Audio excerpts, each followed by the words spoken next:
Dear student, in this lecture we will see the next chapter, that is properties of natural resources.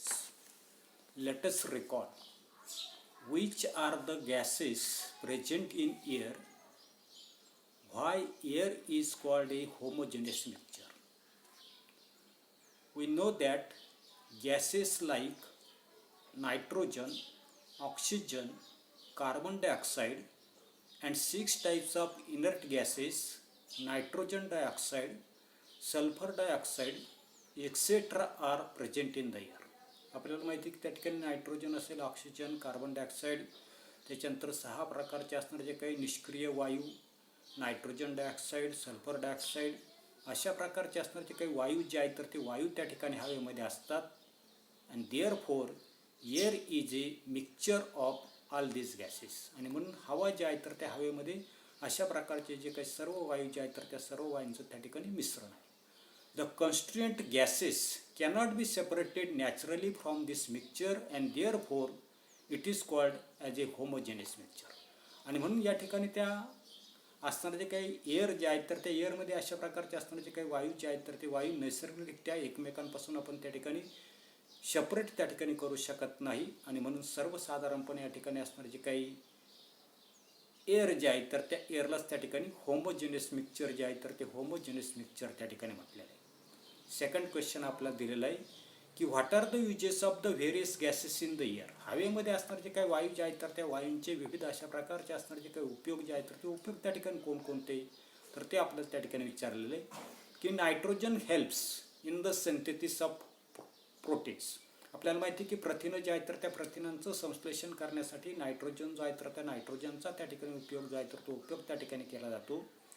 It also helps in the production of ammonia and in airtight packaging of the food stock. त्याचबरोबर आपल्याला माहिती आहे की सर्वसाधारणपणे हा जो काही nitrogen जो आहे तर त्या नायट्रोजनचा असणारा जो काही उपयोग जो आहे तर तो अमोनियाची निर्मिती करण्यासाठी, त्याच्यानंतर हवाबंद अशा प्रकारचे असणारे जे काही खाद्यपदार्थ जे आहेत तर ते खाद्यपदार्थ एअरटाईट जे आहेत तर ते एअरटाईट करत असताना याचा वापर जो आहे तर तो वापर त्या ठिकाणी केला जातो. Oxygen is essential for burning and respiration. त्याचबरोबर आपल्याला माहिती आहे की ऑक्सिजन जो आहे तर ते ऑक्सिजन ज्वलनासाठी आणि श्वसन जे आहे तर त्या श्वसनासाठी काय केला तो वापर केला जातो. Carbon dioxide is necessary for the photosynthesis. तर असणारा जो काही कार्बन डायऑक्साईड जो आहे तर तो कार्बन डायऑक्साईड सर्वसाधारणपणे त्या ठिकाणी प्रकाश संश्लेषणाची असणारी जी काही प्रक्रिया जी आहेत तर त्या प्रक्रियेसाठी त्या ठिकाणी वापरला जातो. And it is also used in the fire extinguisher. अग्निशामक यंत्र जे आहे तर त्याच्यामध्ये सुद्धा त्या ठिकाणी कार्बन डायऑक्साईड जे आहेत तर त्या कार्बन डायऑक्साईडचा वापर त्या ठिकाणी केला जातो. Different inert gases have specific use for each of the डेम. आणि विविध अशा प्रकारचे असणारे जे काही निष्क्रिय वायू जे आहेत तर त्या निष्क्रिय वायूंचे प्रत्येकाचे असणारे जे काही उपयोग जे आहेत तर ते उपयोग त्या ठिकाणी वेगवेगळे आहेत. त्याच्यानंतर असणारे जे काही हवा जे आहे तर त्या हवेची असणारे जे काही प्रॉपर्टीज जे आहेत तर ती प्रॉपर्टीज आपल्याला त्या ठिकाणी पाहिजे की हवेचे असणारे जे काही गुणधर्म जे आहेत तर ते गुणधर्म आपल्याला त्या ठिकाणी दिलेले आहे. पहा त्याच्यासाठी आपल्याला एक ॲक्टिव्हिटी जी आहे तर ती पहा त्याच्या अगोदर काय दिलेलं आहे की air is all around us. आपल्या सभोवताली हवा आहे. We cannot see it yet we feel the presence of the air. जे आपल्या सभोवताली हवा जरी असली तरी आपल्या डोळ्यांना त्या ठिकाणी ती दिसत नाही. When we inhale air is taken in through the nose. आणि तरी हवेचं असणारं जे काही अस्तित्व जे आहे तर ते अस्तित्व आपल्याला त्या ठिकाणी जाणवतं. ज्या वेळेला हवा जे आहे तर ते आपण आतमध्ये घेतो म्हणजे श्वास ज्या वेळेला घेतो त्यावेळेला नाकावाटे हवा जी आहे तर ते हवा काय केली जाते आत त्या ठिकाणी घेतली जाते.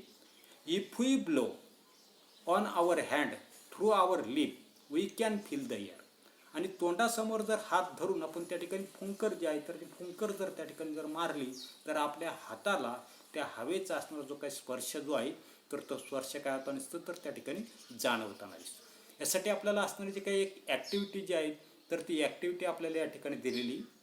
ट्राय धिस करून तुम्ही त्या ठिकाणी पाहायचं आहे की सर्वसाधारणपणे पहा take a stick from a broom or a paper or plastic straw. म्हणजे सर्वसाधारणपणे एक झाडूची काडी किंवा शीतपेय पिण्यासाठी वापरण्यात येणारा तो स्ट्रॉ जो आहे तर तो स्ट्रॉ त्या ठिकाणी घ्यायचा आहे. tie a thread at its center and hang it so that it remains horizontal. जे सर्वसाधारणपणे अशा प्रकारचे असणारा जो काही स्ट्रॉ असेल किंवा झाडूमधले असणारे जे काही काडी जी आहे तर ती काडी या ठिकाणी जसा या ठिकाणी आकृतीमध्ये आपल्याला सेंटर दाखवलेलं आहे तर त्या सेंटरला काय करायचं एक दोरा जो आहे तर त्या दोऱ्याच्या साईने त्या ठिकाणी काय करायची बांधायची की जेणेकरून ती असणारी जी काही काडी जी आहे तर ती काडी त्या ठिकाणी क्षितिज समांतर राहील अशा पद्धतीने काय करायची आपल्याला त्या ठिकाणी ती हँग करायची टांगायची.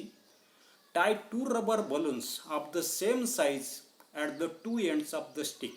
आणि ही जी काही असणारी जी काही स्ट्रॉ जे आहे तर त्या स्ट्रॉची असणारी जी काही 2 टोकं जे आहेत तर त्या 2 टोकाला आकृतीमध्ये दाखवल्याप्रमाणे सारख्याच असणारे जे काही आकार जे आहे तर त्या आकाराचे असणारे जे काही 2 फुगे जे आहेत तर ते 2 फुगे काय करायचे त्या ठिकाणी बांधायचे. See to it that the sticks remain horizontal. ते फुगे त्या ठिकाणी बांधल्यानंतर ती असणारी जी काही काडी जी आहे तर ती काडी त्या ठिकाणी क्षितिज समांतर राहते हे आपल्याला त्या ठिकाणी पाहायचं आहे. त्याच्यानंतर पुढे नाव remove one balloon inflate it and tie it again at its original position. त्याच्यानंतर त्याच्यापैकी असणारा जे काही एक फुगा जो आहे तर तो फुगा काय करायचा आहे काढायचा आहे आणि तो काय करायचा आहे फुगवायचा आहे आणि फुगवल्यानंतर पुन्हा काय करायचं आहे तर तो असणारा जो काही फुगा जो आहे तर तो फुगा काय करायचा त्याची मूळची असणारी जी काही जागा जी आहे तर त्या जागेला त्या ठिकाणी बांधायचा आहे. म्हणजे आकृतीमध्ये अशा प्रकारचा जो काही फुगवलेला जो काही फुगा जो आहे तो फुगा काय केलेला आपण त्या एका टोकाला त्या ठिकाणी बांधलेला. Does the stick remains horizontal. असं केल्यानंतर तो असणारा जो काही काडी जी आहे तर ती काडी त्या ठिकाणी क्षितिज समांतर राहते का अशा पद्धतीचा असणारा जो काही प्रश्न जो आहे तर तो प्रश्न आपल्याला त्या ठिकाणी विचारलेला आहे. आकृतीमध्ये आपल्या लक्षात येता नसते की तो फुगा जो आहे तर तो फुगा त्या ठिकाणी काय आता नसते किंवा ती काडी जी आहे तर ती काडी त्या ठिकाणी क्षितिज समांतर त्या ठिकाणी राहत नाही. The sticks goes down on the side of the inflated one. म्हणजे ज्या बाजूला फुगवलेला फुगा त्या ठिकाणी बांधलेला आहे तर त्या बाजूला ती असणारी जी काही काडी जी आहे तर ती काडी काय आता नसते किंवा स्ट्रॉ जो आहे तर तो त्या ठिकाणी खाली जाताना दिसतो. This means that air has weight. याचाच अर्थ ती असणारी जी काय हवा जी आहे तर त्या हवेला त्या ठिकाणी काय आहे तर सर्वसाधारणपणे आपल्या लक्षात येत नसते की वजन जे आहे तर ते वजन त्या ठिकाणी हवेला. म्हणजे ही जी काही ॲक्टिव्हिटी जी आहे तर त्या ॲक्टिव्हिटीवरून आपल्याला लक्षात येता नसते की हवा जी आहे तर त्या हवेला त्या ठिकाणी वजन आहे. Air is a mixture of the gases. आपल्याला माहिती आहे की हवा जी आहे तर ते हवा विविध अशा प्रकारचे असणारे जे काही वायू जे आहेत तर त्या वायूंचं त्या ठिकाणी मिश्रण आहे. And therefore like all other matter it has mass and weight. आणि म्हणून आपल्या लक्षात येत नसते इतर असणारे जे काही द्रव्य जे आहे तर त्या द्रव्याप्रमाणे असणारे जे काय हवा जे आहे तर त्या हवेला काय सांगतं आपल्याला मास आणि वेट. मास आणि वेट म्हणजे सर्वसाधारणपणे वस्तुमान आणि वजन जे आहे तर ते वजन त्या ठिकाणी जे हवा जे आहे तर त्या हवेला त्या ठिकाणी आहे. एवढाच भाग आपण या तासाला पाहणार आहोत. पुढील भाग पुढील तासाला पाहू. धन्यवाद.